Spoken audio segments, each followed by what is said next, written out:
자, 그러면은 이제 오늘은 본격적으로 또 계시록 17장 말씀 살피도록 하겠습니다.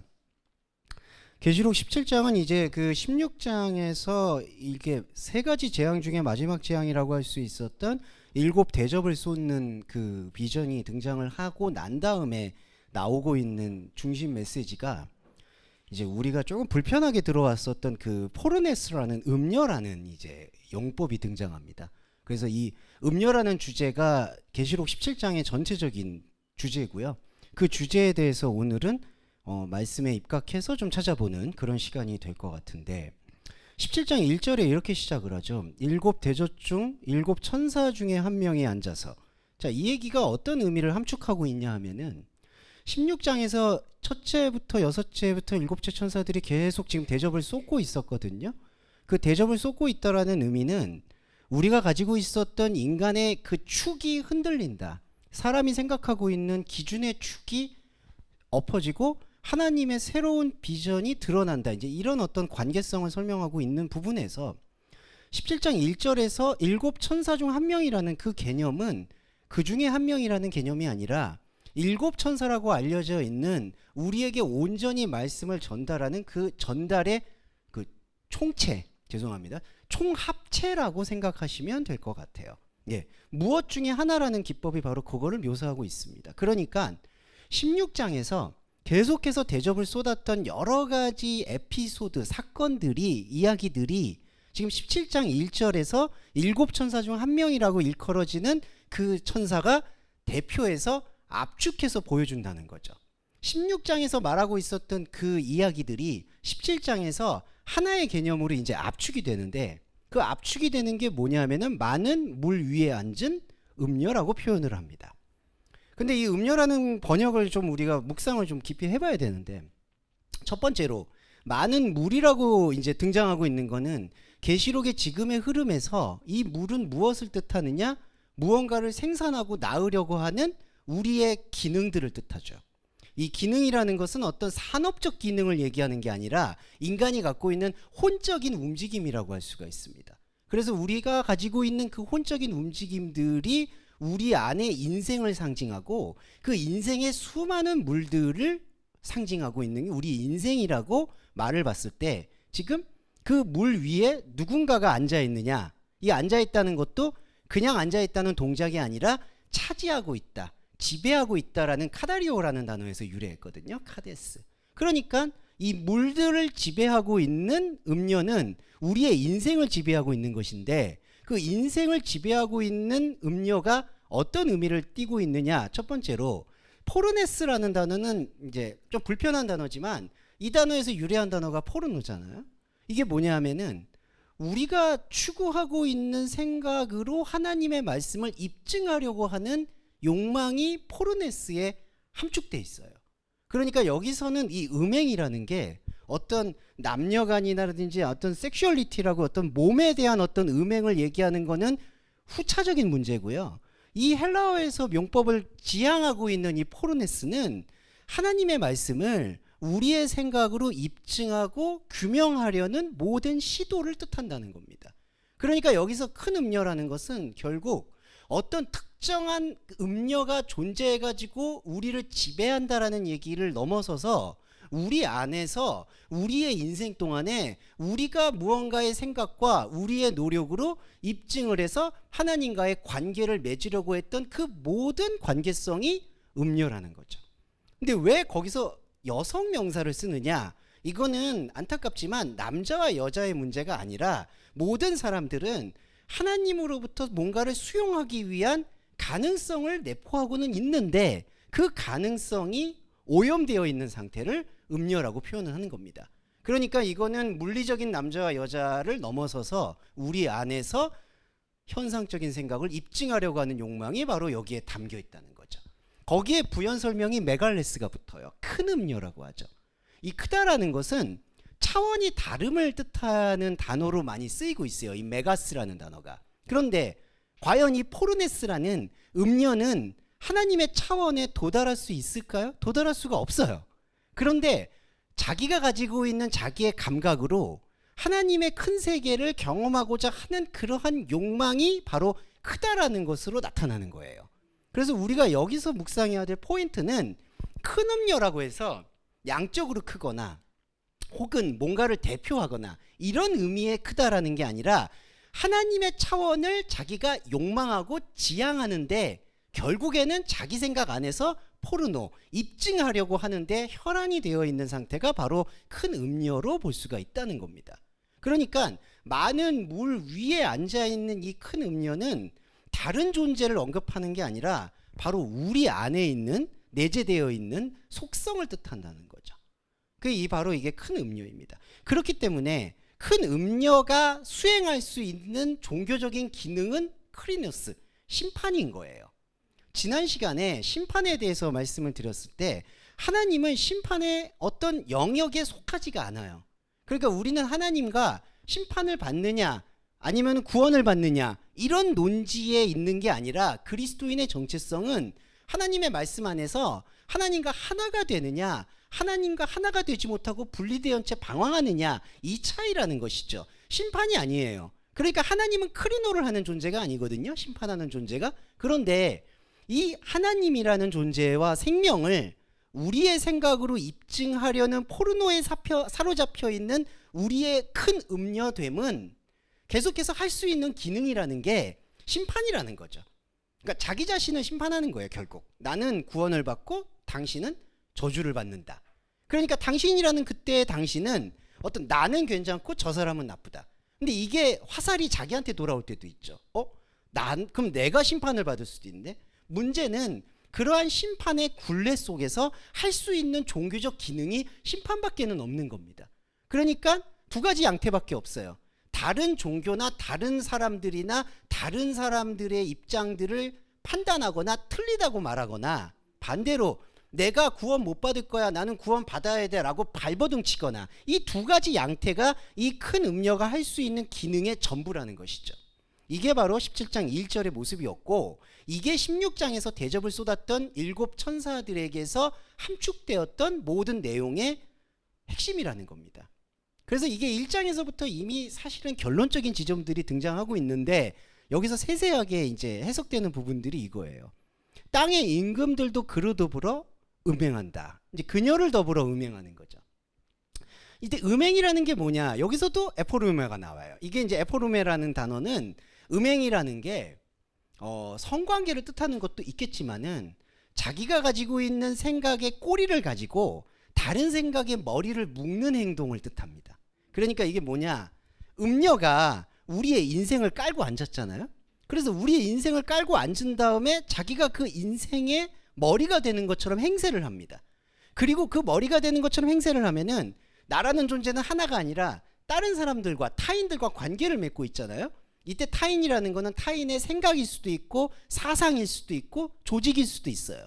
그런 조직, 사상, 관계에다가 나의 음녀된 머리를 이식시키는 행동이 바로 음행입니다. 그러니까 나의 음녀의 머리가 다른 사람과의 관계에 꼬리를 묶어요.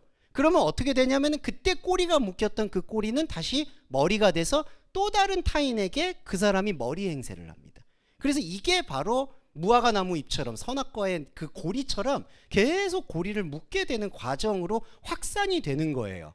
그게 땅의 임금들에게 행사하는 음녀의 행동이 되는 거고요. 땅의 임금이면 좋겠는데 임금이라는 그 단어는 왕이라는 단어는 왕이고 싶어 하는 욕망을 뜻하는 겁니다.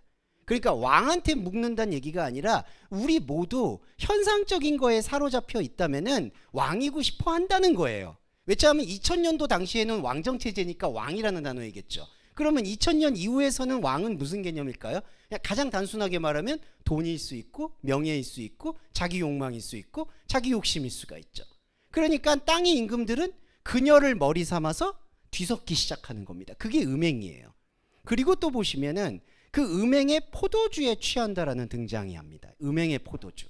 이 포도주라는 단어는 술이라는 뜻 이전에 가장 빠르고 명확하게 결과를 맺을 수 있는 것을 상징을 해요. 이 포도나무라는 개념이 그때 당시에도 그렇지만 지금도 마찬가지로 뭔가 우리가 노력을 해서 땅에다가 씨를 뿌리면은 낳고 열매를 맺는 데 있어서 가장 풍성해 보이는 상징을 포도나무로 상징을 하고, 그 포도나무에 산출된 결과물을 오이노스, 포도주라고 표현을 합니다. 그래서 이 포도주라는 거는 상당히 양면적인 의미가 있는 거예요. 그리스도의 피를 상징하는 성찬의 의미로서의 포도주도 있을 수 있겠지만, 이 계시록에서의 음행의 포도주라는 것은 내가 무언가를 노력하고 입증하고 성취하고 발달시켜서 얻게 되는 모든 일체적 결과를 포도주라고 말하는 거예요. 그래서 포도주에 취한다는 얘기는 술에 취했다라는 얘기가 이런 어떤 무슨 뭐 이런 알코올을 흡수하는 것과는 전혀 관계가 없고요. 물론 알코올은 안 마시는 게 좋은데, 그 지금 성경은 그런 얘기를 하는 게 아니라는 걸 말씀드리고 싶은 겁니다. 여기서 말하는 술이라는 것은 우리 안에 무언가 성과처럼 나와 있는 그 결과물들, 그걸 보고 만족감을 얻게 되는 그 상태가 재앙의 시작이라는 거죠. 그러니까 이 포도주에 취했다라는 상태, 사도 바울도 서신서에서 술 취하지 마라, 이는 방탕한 것이라고 얘기했죠. 이 방탕하다는 뜻이 어떤 뜻이냐, 그 헬라어가 좌표를 찍지 못하고 여기저기 갈짓자걸음을 한다는 뜻입니다. 갈짓자걸음이 무엇이냐면은 우리 입장에서는 확실하게 좌표가 꽂힌 것처럼 보이는데 하나님 나라에 대해서는 전혀 갈피를 못 잡게 되는 방황 상태를 술 취하지 마라, 방탕하다는 뜻입니다. 그래서 여기도 음행의 포도주에 취하였다는 것은 땅에서 무언가 임금이 되려고 하는 우리의 모든 욕망이 음녀를 결국 끌려 들어오는 거고, 그렇게 끌려 들어온 음녀의 포도주에 우리 결과물들의 원인과 결과의 그 선악과의 패러다임에 우리가 완전히 묶여버렸다는 거죠. 그래서 3절은 되게 아이러니한 건데, 성령이 요한을 데리고 갑니다. 영이라고, 성령이라고 되어 있는데 영입니다. 영 안에서 엔푸뉴마티. 자, 이 말씀을 발견하고 있는 저와 요한과 여러분, 그러니까 성령이 나를 데리고 간다는 얘기는 결국 여러분 각자를 영 안에서 발견된다는 얘기고요. 여기에서는 이렇게 집단이라는 게 없어요. 그냥 여러분 각자가 그리스도의 푸뉴마를 지금 발견한 상태예요. 왜냐하면은 1절과 2절에 나의 인생의 모습을 지금 발견했기 때문에, 상대적으로 그러면 나의 인생의 이런 모습, 땅의 임금에게 음행의 포도주에 취한 모습을 보여주고 계시는 분은 누구시지? 라는 또 다른 자아의 눈을 뜬다는 겁니다. 그게 바로 성령의 견인이에요. 영 안에. 그러면 영 안에서 나를 데리고 갔을 땐 요한만이 아니라 우리인데, 여기서 아이러니한 거는 광야라고 표현을 해요. 에레모스. 근데 자, 여기서 이제 중요하게 변곡점을 누리셔야 되는 게, 하나님의 나라가 광야라고 표현하는 이유는요, 우리가 보는 포르노의 관점에서, 우리가 뭔가 열매를 얻으려고 하는 관점에서 볼 때 광야인 거예요. 냉정히 말하면 하나님과 함께하는 생명의 동산이라고 할 수 있는 곳은 오히려 광야가 아니라, 구약에서도 비전처럼 제시가 됐지, 젖과 꿀이 흐르는 거죠. 그런데 사람이 감각적으로나 머리로 인식하고 있는 젖과 꿀이라는 것은 다 포르노기 때문에, 그 포르노의 눈에, 자꾸 오늘 포르노란 얘기 자주 나올 텐데 불편하지 마시고요. 네, 포르네스라는 단어니까 이해해 주시고요. 자꾸 오늘 포르노가 벌써 10번 이상 나와가지고 제가 좀 마음이 쫄리는데 계속 나와요. 그러니까 이해해 주세요. 예, 포르노되고 있는 우리의 모습들로 봤을 때에는 하나님의 진짜 영적인 자리가 광야로 보인다는 거예요. 이 광야라는 게 뭐냐 하면은 젖도 없죠, 꿀도 없죠, 뭐 우물도 없죠, 뭐 풀도 안 나오는 곳. 이게 어느 관점이냐? 하나님의 나라가 광야라는 뜻이 아니라 하나님의 나라를 포르노의 눈으로 보고 있는 사람에게 광야라는 거예요. 그래서 여기 성령으로 나를 데리고 광야로 간다라는 뜻은, 이때 광야는 하나님 입장에서는 가나안인 겁니다. 그래서 우리가 출애굽 비전을 묵상을 할 때 하나님께서 내가 너를 가나안으로 데리고 간다라는 용법이 직접적인 것도 없지만 100번 양보해서 가나안으로 이끌고 가겠다라는 그 뜻은, 그때 이스라엘 사람들이 볼 때 눈에 보암직하고 먹음직한 그 가나안이 아니라는 거예요. 그러니까 오히려 출애굽 이후에 40년 동안 있었던 광야라는 그 공간이, 그것이 광야이든 어디든 현상에서 어느 장소이든 상관없이 하나님의 말씀이 우리 안에 흡수되고 있으면 거기가 에덴 동산인데, 생명인데, 여기서는 이 영의 눈으로 보고 있는 요한의 또 다른 자아인 세상 자아는 이거를 광야로 본다는 거예요. 그러니까 여러분과 저의 영적인 그 스트러글, 전쟁이라는 거는 이거를 광야로 인식하고 있는 우리의 생각들의 껍질을 벗기는 게 중요합니다. 근데 이게 껍질을 벗길 때 또 상대적으로 유혹을 받죠. 아, 그러면 하나님 나라는 광야가 아니라 또 적과 꿀이 흐른데, 근데 또 악순환이 있죠. 또 우리가 기대하는 또 적과 꿀로, 아, 그게 원래 그러면 하나님 말씀은 되게 풍요로운 것이야. 근데 여러분, 우리가 생각하는 풍요로움, 우리가 생각하는 것들, 이거는 다 이미지라든지 우리 감각의 지배를 받고 있는 거예요. 이 언어조차 그렇습니다.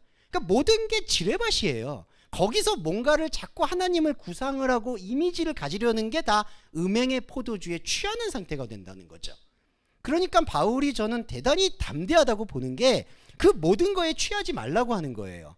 그러니까 오직 말씀이라는 개념은 이 말씀 자체가 지시하고 있는 생명의 영역으로 우리가 넘어가는 끊임없는 말씀의 예배가 필요하다는 것을 바울이 강조했고, 요한 역시도 여기서 광야라는 걸 고백함으로써 나의 세상에 속해 있는 자아는 이거를 광야로 보고 있구나라고 하는 신앙 고백이라는 거죠.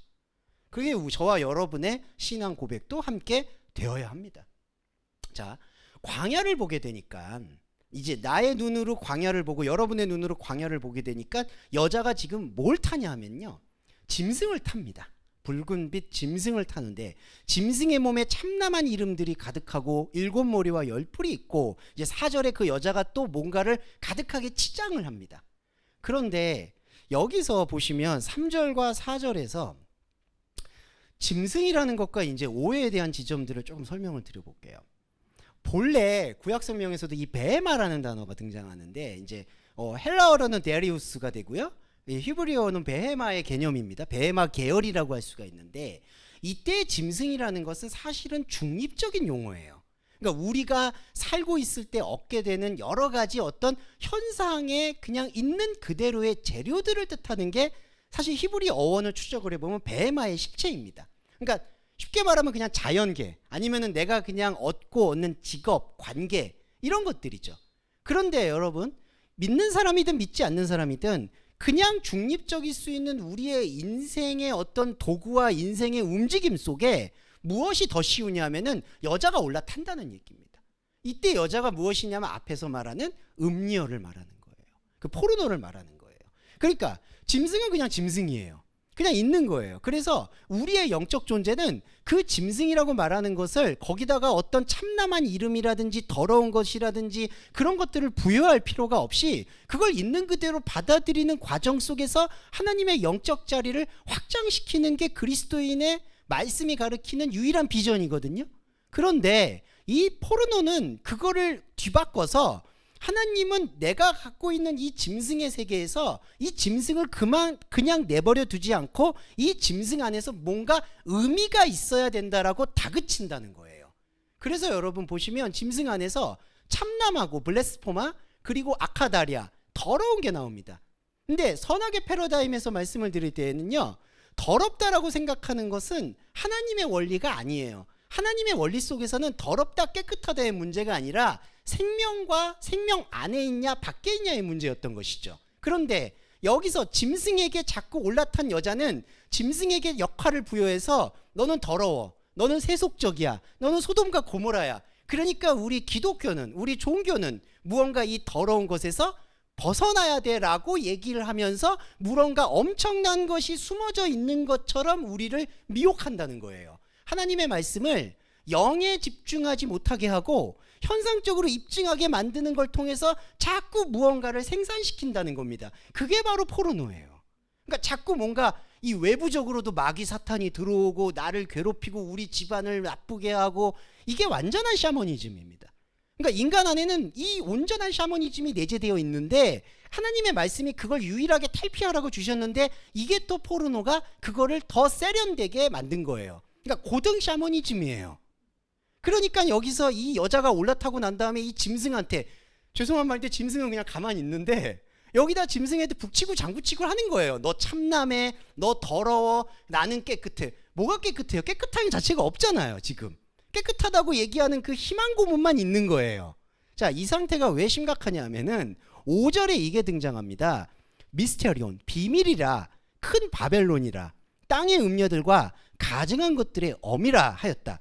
자, 이게 중요한 게요, 이마에다가 썼는데 이마에다가 지금 누가 쓰냐면요, 이게 죄규용법이기 때문에 여자가 써요.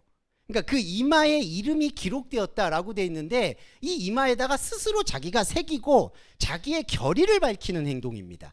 그러니까 마치 우리가 정치인들 기자회견 한다든지 성명서 발표한다든지 내가 중대 발표를 하겠다, 이런 액션이 바로 5절에 이마에 이름이 기록되었다. 그러니까 자기 스스로 큰 음녀가 짐승을 너 더러워, 너 신성 모독이야 라고 규정을 해놓고 그 다음에 내가 알고 있는 것은 엄청난 비밀이 있어 라고 얘기하는 게 자기가 자기 입으로 지금 얘기한다는 거예요. 비밀이야. 근데 여러분, 여기서 실체적인 건 이 비밀이 없다는 얘기예요. 그리스도의 비밀밖에 없습니다. 이거 보시면은 에베소서였나요? 제가 또 이 장절을 전혀 기억을 못해서요, 이거 양해해 주시고요. 에베소서에서 남자와 여자가 한 몸이 되니 이 비밀이 크다, 이런 얘기 하잖아요. 그때 비밀이라는 건 뭐냐면은 그리스도와 연합된 우리의 관계를 얘기하는 거예요. 그런데 여기서 하나님이 말씀하셨고 예수 그리스도가 얘기했고 바울이 풀었던 그 미스테리온, 비밀이라는 용법을 지금은 이 음녀가 그걸 차지하고, 야, 너희들은 모르는 엄청난 비밀을 나는 알고 있어, 이게 바로 큰 바벨론이야, 그러니까 앞으로 엄청난 사단 마귀의 세력이 우리를 괴롭힐 거야 라고 얘기하면서 가만히 있는 짐승을 악마로 만들어 버린다는 거죠. 그리고 서로 싸움을 일으켜요. 그게 지난주에 말씀드렸던 아마겟돈이에요. 그러니까 아마겟돈은 하나님하고 마귀가 싸우는 싸움이 아니라 하나님의 영을 모르는 존재들끼리 모여서 내가 머리야 너가 꼬리야 라고 싸우는 그 양태라는 거예요. 그러니까 아마겟돈은 그리스도인들이 싸우는 게 아니에요. 이게 중요한 패러다임 전환이 돼야 되는 겁니다. 이게 생명나무의 패러다임과 선악나무의 패러다임의 엄청난 차이인 거고요. 이 차이를 지금 명확하게 자기 인생의 모든 걸 걸고 고백을 하는 게 계시록의 말씀이라는 거죠.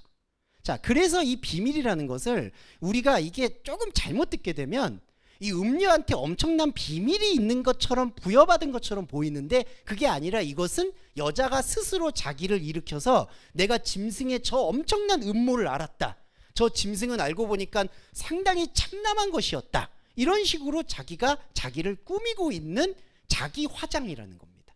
이게 바로 코스모스의 속성이에요. 세상이라는 게 코스모스 아시겠지만 이제 코스메틱이라는 단어로 발전하죠. 화장. 그러니까 뭔가 가장 조화로운 걸 추구하는 상태가 바로 이 음녀의 고백이 되는 거예요. 근데 문제라고 말씀드려서 죄송한데 6절과 7절에서요, 6절 하반부에서 나우마저가 나오는데 요한이 깜짝 놀라는 일이 나옵니다. 뭐가 있냐면은 내가 봄에 여자가 성도들의 피와 예수 증인의 피에 취했다, 내가 그 여자를 보고 놀랍고 또 놀랍다. 이게 이제 두 번 강조를 하거든요. 나우마즈라는 놀라고 또 놀라다. 이런 용법은 뭐냐 하면은 정말 경악을 했다라는 의미로 읽으시면 좋을 것 같아요.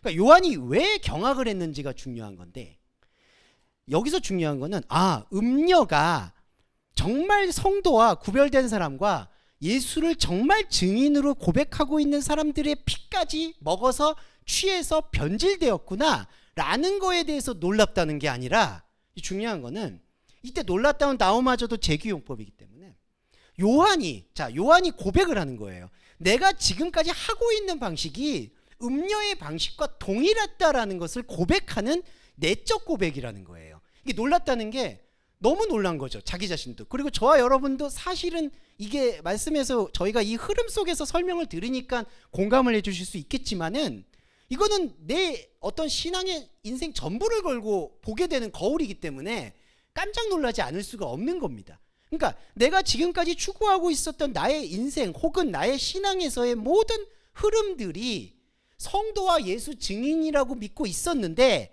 여기서 말하는 미르테리언 증인과 그리고 여기서 말하는 하기오스 성도라는 게 하나님에 의해서 구별되었거나 하나님을 증거한다는 게 아니라 포르노스, 내가 예수다운 삶을 살고 있다라고 생각하는 그 착각, 그게 예수 증인이고요. 내가 세상 사람들과 다르다라는 그 착각, 그게 성도였다는 거예요.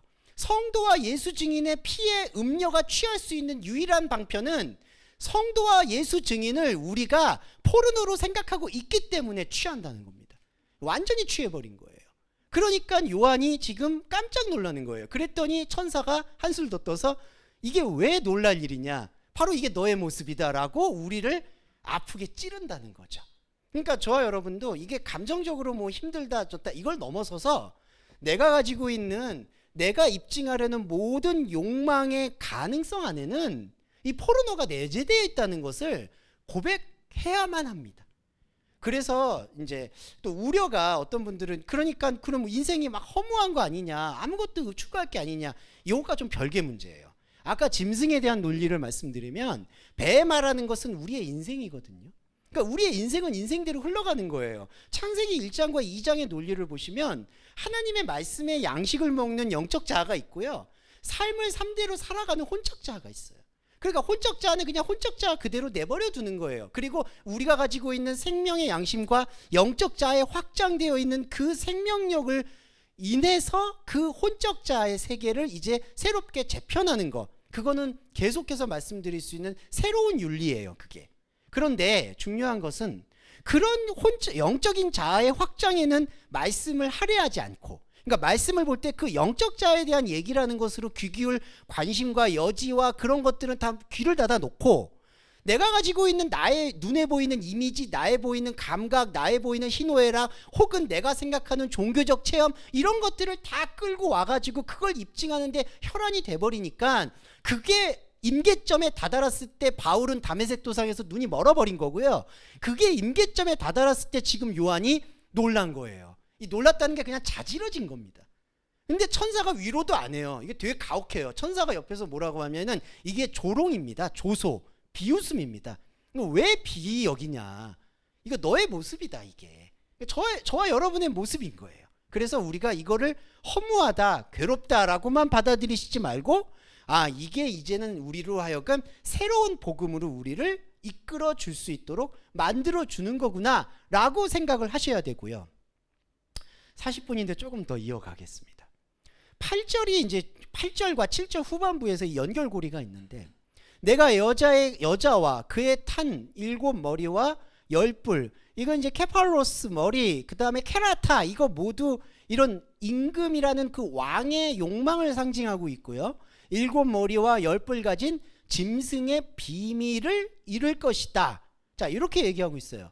근데 자, 여러분, 우리가 이 앞에서 볼 때 여자가 자기가 비밀이라고 고백을 했고 선포를 했거든요. 근데 천사가 뭐냐 지금 얘기하냐면, 그 비밀을 내가 말해주겠다라고 얘기하는 걸 우리가 잘 이해를 해보시면은, 여자는 자기가 비밀이 있는 거라고 얘기했는데, 지금 천사는 뭘 얘기하냐면은, 그 여자는 너가 끌어오고 있는 너의 욕망에 떠받들어 있는 대들보고 들보고, 그 들보의 비밀에 대해서 보여준다는 얘기는 그 비밀이 아무것도 없다는 얘기를 입증한다는 얘기입니다.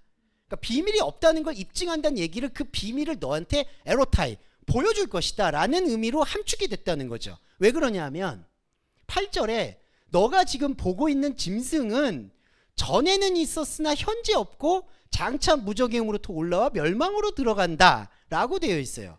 이게 무슨 뜻이냐면요, 간단하게 얘기 드리면 요게 이제 3용법입니다. 이제 그 과거 시제, 미래 시제, 현재 시제 용법이에요. 죄송해요. 요거 원문 잠깐만 보여드릴게요.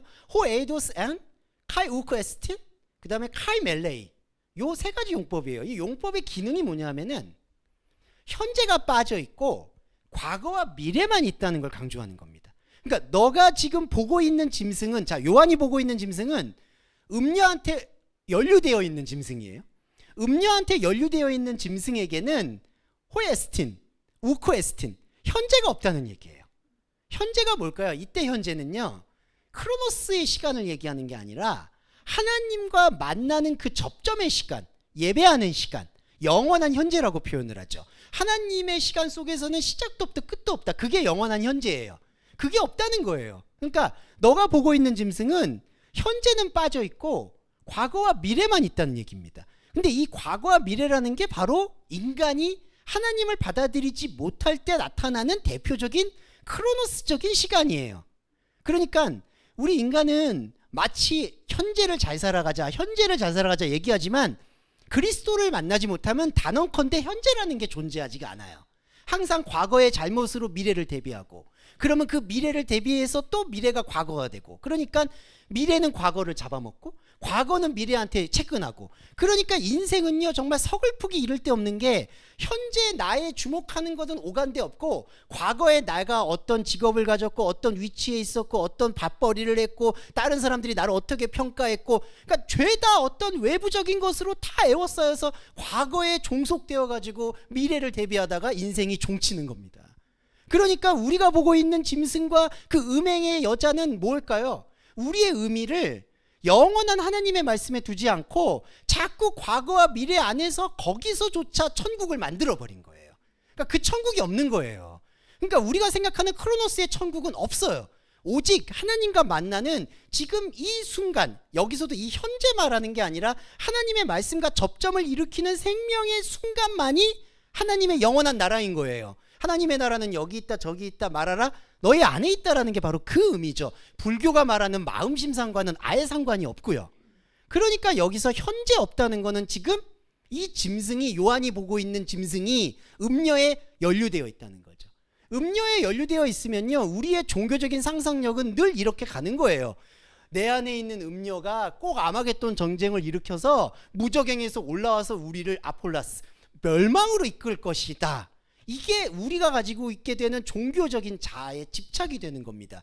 여기서 예수의 피가 소비가 되면 안 되는 거예요. 예수의 피는 우리의 영적인 자아를 확장시키는 데 집중이 돼야 되는데, 포르노가 딱 걸려있는 이상에는 예수의 피가 이 우리의 두려움을 달래주고 위로해주는 무당의 피가 돼버린다는 거예요. 이게 재물이 되는 거죠. 왜냐하면 무속인들도 재물을 잡잖아요. 기독교인들도 주물마다 재물을 잡잖아요. 그러니까 이 재물을 잡는 것에서 넘어서서 예수의 피라는 것을 생명의 말씀으로 전환을 시켜야 되는데, 그 전환을 못 시키게 될 때 이 생각이 계속 따리를 맴도는 겁니다. 무저갱으로부터 올라와 멸망으로 들어간다. 자꾸 그러니까 음녀에 대한 상상력을 키우게 되는 거예요. 자, 그래서 보시면은 시방 없으나, 여기 보시면 지금 없으나 장차 나올 짐승을 보고 이상하게 여긴다. 여기서 이상하게 여긴다는 건요, 앞에서 이상하게 여기는 것과 결이 다른 게 8절 후반부에서 짐승을 보고 기이 여겼다라는 얘기는 이제 두려움에 사로잡혔다는 뜻입니다. 그러니까 이제 여자가 올라탔는데 그 여자가 올라타 있는 짐승 자체에다가 이제는 두려움을 느끼기 시작하는 거예요. 이게 뭐가 될까요? 우리의 과거와 미래의 두려움을 느끼기 시작하는 거예요. 그러니까 우리가 기도할 때 어떤 기도가 나올까요? 사실은 과거와 미래의 기도가 전부를 차지하게 되는 그 악순환이 어디서 오냐면요, 이 8절 후반부에 기이 여기는 것부터 일어나는 거예요. 우리의 인생을 기이 여기고 두렵게 여기는 순간 우리는 그 인생을 어떻게든지 좋은 방향으로 가기 위해서 기도를 하게 됩니다. 이때 여러분 결정적인 함정이 여기서부터 시작이 돼요. 그러니까 자, 포르노가 여러분 안에, 저와 여러분 안에 완전히 삽입이 돼버렸잖아요. 포르노가 포르노에 이게 딱 비늘이 씌우니까 나의 인생의 짐승은 그냥 짐승인 건데, 그냥 배만데 그냥 짐승으로 안 보이고 우리를 무저갱으로 끌고 가거나 멸망으로 막 이끌 것처럼 두렵게 보이는 거예요. 그러니까 비늘이 싼 상태에서 두려워 보이죠? 근데 예수님 말씀 들어왔죠? 나는 성도라고 생각하죠? 예수 증인이라고 생각하죠? 그러니까 거기다가 기도를 해버리는 거예요. 여러분, 이게 성령 회방이 돼요. 그래서 저희가 이 기도의 관점을 바꾸는 쪽으로 가야지만이 기도가 유의미한 거지, 잘못된 기도가 계속 쌓이면요 나도 모르게 그냥 그래도 그냥 생활에서 기도를 하는 게 필요하겠지, 이게 그렇게 간단한 문제가 아닌 거예요. 사람은 언어와 이미지와 감각의 노예이기 때문에 자꾸 그 기도를 하게 되잖아요. 비늘이 쌓인 상태에서 그 기도가 되면 설령 그 인생이 어느 정도 위로를 받았다고 해도요, 나중에 더 악한 귀신 7이 들어올 수밖에 없습니다. 이게 혼의 메커니즘이에요. 그러니까 혼의 시스템이에요. 그러니까 그 혼의 시스템을 따라가지 말기 위해서 예수가 십자가와 부활을 보여주시고 우리의 영적인 자리를 보여주셨다라는 것을 우리가 꼭 느껴야 되는 거예요. 그래서 천사가 지금 예언하고 있는 이 짐승을 보고 기이 여기는 것은 우리에게 안타까운 핵심 포인트를 준다는 거죠. 기이 여기면 두려워 여기게 되고, 두려우면 기도를 하게 됩니다. 기도를 하면은 나의 정체성인 성도와 예수 증인이 영적 자아의 예수 증인이 아니라 혼적인 것의 예수 증인이 돼버려요. 그러니까 혼의 종교를 받아들이면 안 됩니다. 기독교를 우월하다고 말씀드리는 게 아니라 기독교는 종교이기 이전에 어떻게 보면은 하나님을 발견하는 우리의 유일한 길라잡이 같은 거예요. 종교는요, 이런 말씀드려서 죄송한데, 종교는 여러 가지 다른 종교의 경전들이 어떤 면에서는 훨씬 더 우리한테 즉각적인 위로를 줄 때가 많습니다. 그래서 우리가 증문질서 같은 걸 되게 좋아하시고 이 삶에 찌든 분들이 거기 가서 헌신하는 이유도 일리가 있어요. 왜냐하면 삶의 문제들을 빠르게 치유하고 달래주는데 되게 기능을 빨리 하니까. 기독교는 사실은 그거 못 따라간다고 저는 생각합니다.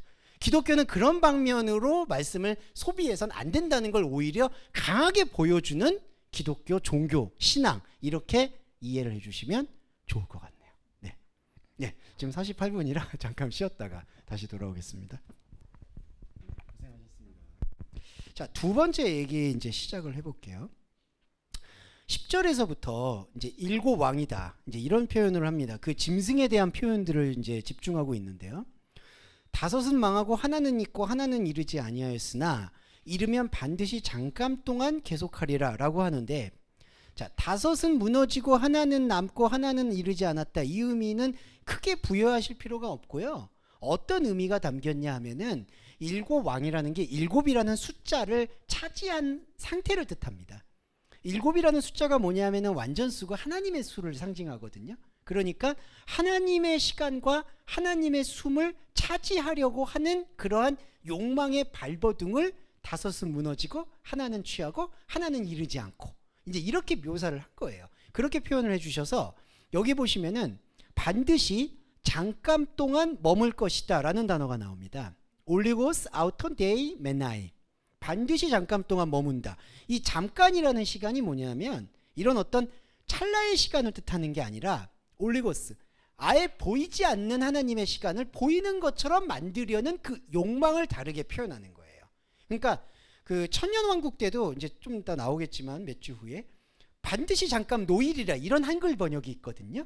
그것도 뭐냐면은 잠깐 동안 놓인다는 뜻이 아니라 없는 시간을 있는 것처럼 만들어서 우리가 그거를 사용하려고 하는 시간을 봐도 잠깐 놓인다, 잠깐 머문다라고 표현하는 겁니다.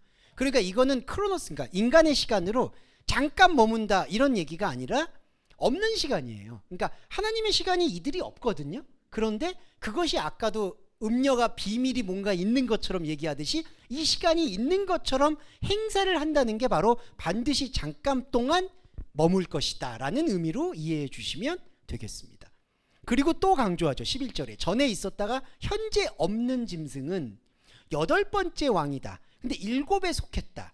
자, 6과 8이라는 숫자의 개념을 잠깐만 풀어드리면 6과 8이라는 것은 8을 긍정적으로 보는 경향도 있지만 안타깝게도 8이든 6이든 모두 7을 욕망하는 숫자로 수렴되는 경우가 허다합니다.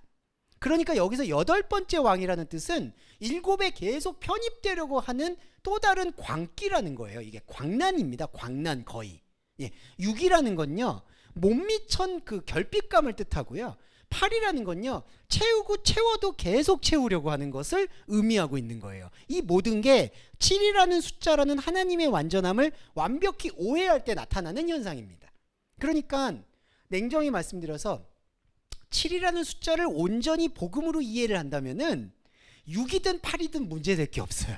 네, 그러니까 그 숫자의 개념이 문제될 게 없습니다. 하지만 7이라는 숫자가 뭔가 내가 말씀을 완성한다, 내가 결과를 맺는다, 내가 성취한다, 이런 식으로 활용을 하게 될 때 8이라는 숫자는 짐승에게 이상한 권세를 부여하게 된다는 거예요. 자, 여기서부터 짐승이 이제 광기를 일으키는 거예요. 12절에서도 열뿔은 열왕이니 짐승과 더불어서 임금처럼 권세를 일시 동안 받는다고 하죠. 일시 동안 받는다는 얘기도 아까 말씀드린 것처럼 없는 시간인데 있는 것처럼 여기면서 자기의 욕망을 채우려고 합니다. 그런데 이제부터 이제 아주 가증한 사태가 일어나는데 13절에 열 왕이든 일곱 왕이든 짐승한테 권세를 양도하고요. 그러면서 어떻게 되냐면 13절에 저희들이 한 뜻을 가지고 능력과 권세를 짐승에게 준다고 해요. 자, 저희들이 누구냐면 열 왕들을 얘기하는데요. 열 왕들은 다 뭐에 취해 있냐면은 바로 음녀의 포도주에 취해 있습니다. 그러니까 음녀의 지시를 받고 있는 거예요. 아까 음녀는 전반부에 말씀드렸고요. 이 음녀가 가지고 있는 어떤 욕구와 욕망으로 그 능력과 권세를 짐승한테 그냥 부여를 해요. 이때 짐승이 뭐냐면 그냥 인생이거든요. 그러니까 인생에다가 알 수 없는 종교적인 능력과 권세를 이렇게 부여한 거예요. 그리고 14절에서 보세요. 저희가 어린 양으로 더불어 싸우려니와 어린 양이 만주의 주여 만왕의 왕이심으로 저희를 니코스 이길 거다라고 얘기해요. 여기서 우리가 이 오해의 벽을 넘어서야 되는데, 어린 양과 왜 싸우냐 하면요, 자, 어린 양은 바로 예수 그리스도를 상징해요. 근데 예수 그리스도를 이들이 열 왕이 종교적인 음녀가 어떻게 생각을 하고 있냐면은 바로 만왕의 왕 만주의 주로 생각을 합니다. 자, 여러분 보세요. 어린 양은요 만왕의 왕이고 만주의 주일 이유가 없어요. 여기서 만왕의 왕 만주의 주라는 것은 가장 높은 왕을 뜻하거든요. 그런데 하나님의 아들이신 그리스도가 가장 높은 왕일 이유가 없습니다. 그거는 사람의 욕망이죠. 그러니까 여기 보세요. 어린 양을 만주의 주여 만왕의 왕이니까 더불어 싸운다는 얘기는 이 어린 양을 하나님의 뜻대로 어린 양으로 내버려 두려고 하지 않고 이사야서에서 말하는 흠모할 것이 없는 양으로 만들려고 하는 게 아니라 여기에다가 또 엄청난 종교적인 의미, 신앙의 의미를 부여하고 있다는 거예요. 그래서 어린 양하고 더불어 싸운다는 건요, 거꾸로 말씀드리면 어린 양을 다른 의미로 높여드리려고 발버둥치는 음녀의 상태가 어린 양과 더불어 싸우는 거예요. 그래서 어린 양이 이겨요. 그럼 여러분, 여기서 어린 양이 이기게 되는 거는 재앙이에요. 이게 어린 양은 하나님의 아들이고 생명인데, 하나님의 생명은 아마겟돈처럼 거기서 싸우는 게 아니라는 것을 계시록에서는 거듭 말하고 있는데도, 이 음녀의 지시를 받고 있는 어린 양이 만왕의 왕이어야 된다고 생각하는 우리의 종교성은 그분을 자꾸 만왕의 왕으로 세워서 바로 싸워서 그분이 이길 거다, 어린 양이 만왕의 왕이니까 이길 거다라고 생각을 하게 된다는 겁니다. 그러면은 이제부터 망하는 거예요. 왜 망하느냐? 왜냐하면 어린 양은 이렇게 이기면 안 되거든요. 왜 그럴까요? 이렇게 한번 이기면요, 우리의 관점에서 그보다 또 다른 마귀가 들어오게 돼 있어요. 왜냐하면은 이거 자체가 지금 비늘이 씌워져 있고 두려워하기 때문에, 내가 이 두려움을 한번 극복했다, 기도로 이겼다, 마치 무슨 엑소시스트처럼 마귀가 물러가라 해서 승리했다. 근데 여러분, 이게 승리하면 더 큰 마귀가 들어오죠. 이거는 인생의 시간이 갖고 있는 두려움의 원리입니다. 이거는 죄송한 말씀인데 나이가 든다고 해서 뭐 경륜이 쌓인다고 해서 해결된 문제가 전혀 아니에요. 오히려 시간이 켜켜이 쌓일수록 그 종교적인 두려움은 더 커지는 거예요. 그래서 그 종교적인 두려움은 망상으로 발전하게 되고, 우리는 마귀하고 싸우는 것도 아닌데, 마귀하고 싸울 이유도 없는데 자꾸 마귀를 끌어당겨서, 그래서 죄송한데 기독교가 자꾸 마귀의 종교가 되어갈 수밖에 없는 현상이, 마귀가 없으면 기독교가 성립이 안 되는 것처럼 보여요.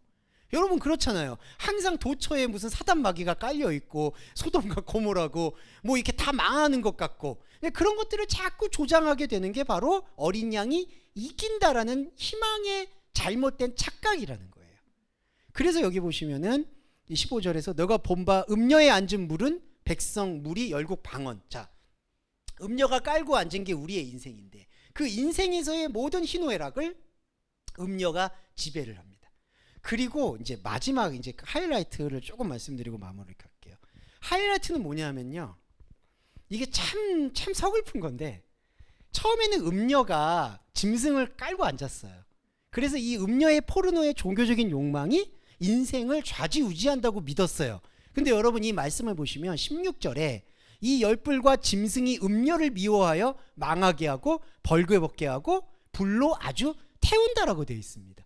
짐승이 변모해버린 거예요. 그러니까 처음에는 음녀가, 그러니까 우리의 그냥 가만히 있는 이 이제 에서와 야곱 관계이기도 한 건데요, 우리가 가지고 있는 그냥 인생인 베헤마에다가 음녀라는 종교적 욕망이 막 의미를 부여했거든요. 그래놓고 권세를 양도한 거예요, 짐승에게. 그랬더니 이제는 이 순했고 그냥 중립적이었던 짐승이 음녀를 집어삼키는 거예요. 그러면 여러분, 음녀가 그냥 집어삼킬 때 가만히 있을까요? 하나님 이름을 갖고 들어오는 거죠. 그래서 또 싸워요. 그러면 또 짐승이 잠잠하게 되는 것처럼 보여요, 어린 양이 이겼다고 하니까. 근데 또 여기서 열불 왕과 짐승이 또 음녀를 미워해요. 그러니까 여러분, 이 악순환이 뭐냐면요, 하나님의 영적인 체계하고는 아무 상관이 없이 우리가 만들어낸 우상의 하나님이 우리의 인생을 막 닥달했는데, 다그쳤는데, 나중에 가서는요 여러분, 이 인생이 우리를 잡아먹는 거예요. 그러니까 여러분에게 주어져 있는 인생은 그냥 희노애락이고요. 그냥 삶의 도구예요. 힘들면 힘든 대로, 어려우면 어려운 대로, 기쁘면 기쁜 대로 그 순간들을 누리시면서 저는 살면 된다고 생각을 해요.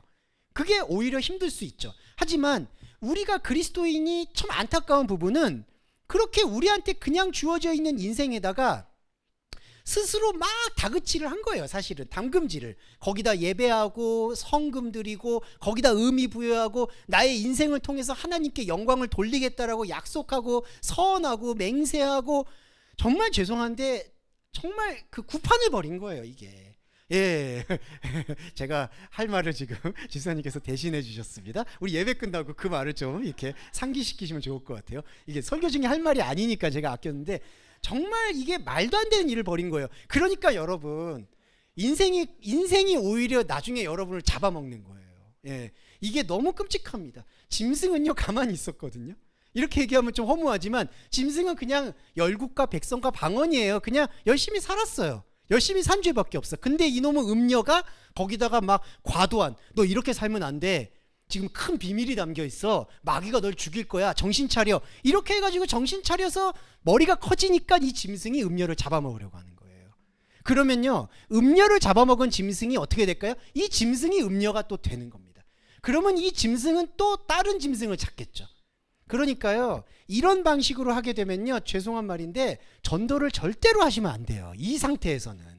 이 상태에서 전도하면 어떻게 될까요? 음녀가 음녀를. 그래서 예수님이 바리새인을 소경을 인도하는 자라고 얘기한 게 너무나 당연한 거예요. 지금 보시면은 왜냐하면은 음녀가 가만히 있는 짐승에다가 닥달을 했는데 한 가지 예만 말씀드리고 마무리하면은요. 자 에서하고 야곱이 있죠. 근데 에서가 뭐 믿음이 없다 있다 얘기하고 있는데 그게 아니라요. 에서라는 건 에돔에서 유래했고 불다. 그러니까 인생을 말하는 겁니다. 근데 야곱이 거기다가 장자권을 뺏으려고 하죠.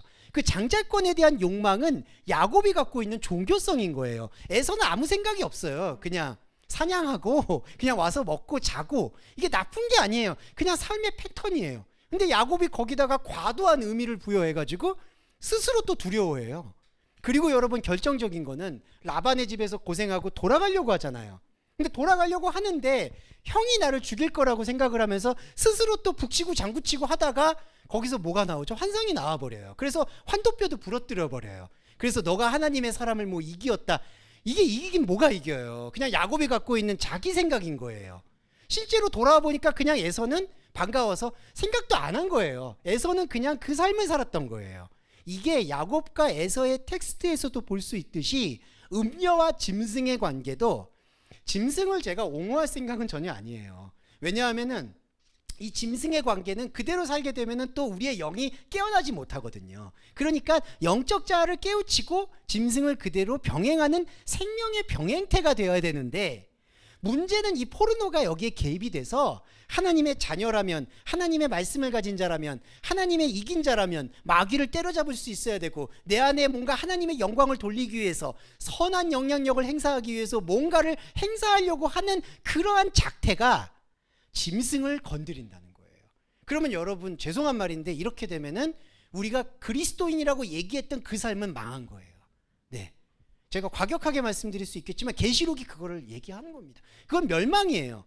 그래서 우리가 말씀을 조금이라도 다른 패러다임으로 생명의 패러다임으로 인지한다면 이 음녀와 짐승의 싸움의 구판에서는 반드시 벗어나셔야 된다. 그 벗어나는 길이 뭐냐? 길이 뭡니까? 라고 묻는다면은 다른 게 없습니다. 길이 그냥 뭐 내가 보면 어떻게 합니까? 이게 아니에요. 이걸 인식하시는 거예요, 여러분. 그러니까 말씀이 이렇게 얘기하고 있는 거구나. 허무하게 보이실 수도 있어도요. 여러분이 갖고 있는 이 인식 하나가 하나님 언약의 실현이기 때문에 이 인식으로 인해서만이 하나님의 나라는 열릴 수가 있는 거예요. 다른 어떤 열매, 입증하려는 욕망, 이 모든 것들을 거둬야 돼요. 안 그러면은 정말 힘들어집니다. 왜냐하면은 일주일에 이렇게 주일날 말씀 들었으니까 이 말씀을 어떻게 좀 적용해야지. 절대로 그렇게 하시면 안 돼요. 적용을 하는 순간 우리는 또 포르노가 입증이 되고 그러면 인생을 닥달하게 되고 인생은 나를 잡아먹습니다. 이 악순환을 끊어내는 것이 바로 저와 여러분의 복음이 되기를 희망해 봅니다. 네, 오늘 고생하셨고요. 오늘 배려의 기도와 주기도문으로 마무리하겠습니다. 사랑해 주님 감사합니다. 우리 인생의 악순환을 어떻게 말해야 될지 생각만 해도 끔찍합니다. 그리고 안타깝지만 우리 안에 여전히 그러한 동력들의 잔재들이 남아 있습니다. 거룩하신 하나님, 영적인 생명과 영적인 부활을 받아들이기에 우리의 삶은 너무나 척박합니다. 어떤 면에서 척박하느냐? 포르노의 욕망이 우리를 사로잡고 있기 때문입니다. 동서말씀교회 교회 여러분들이 어느 공간에 있든 어디에 있든 하나님의 말씀을 듣고 그 말씀 자리 안에서 영원한 생명을, 영원한 현재를 회복하고자 하는 그리스도인임을 고백하고 확신합니다. 이 언약 위에 계속 우리의 시간을 견디고 버틸 수 있도록 배려해 주시기를 간절히 소원합니다. 사랑하는 하나님, 그럼에도 불구하고 우리는 경제적인 문제, 관계의 문제, 그리고 건강의 문제로 힘겨워하고 있습니다. 바라옵기는 우리의 경제적인 악화됨과 그리고 우리의 관계의 훼손과 그리고 우리의 건강의 회춘으로 인해서 하나님 말씀을 더 간절하고 하나님 말씀을 더 투명하게 인식하지 못할까, 그것만이 두렵습니다. 우리의 이 딱 하나의 말씀 두려움을 알아주시는 하나님, 그 인지를 통해서 우리의 삶이 잔잔하게 가라앉을 수 있도록 배려해 주시고 축복해 주시기를 간절히 소원합니다. 하나님, 우리의 삶을 더욱더 하나님 말씀에 의해 투명하게 비춰지는 삶으로 꾸려주시기를 소원하며 예수 그리스도의 이름으로 기도드립니다. 아멘. 주기도문 함께 하겠습니다. 하늘에 계신 우리의 아버지여, 이름이 거룩히 여김을 받으시오며 나라에 임하옵시며 뜻이 하늘에서 이룬 것 같이 땅에서도 이루어지이다. 오늘날 우리에게 일용할 양식을 주옵시고 우리가 우리에게 죄 지은 자를 사하여 준 것 같이 우리의 죄를 사하여 주옵시고 우리를 시험에 들게 하지 마옵시며 다만 악에서 구하옵소서. 대개 나라와 권세와 영광이 아버지께 영원히 있사옵나이다. 아멘.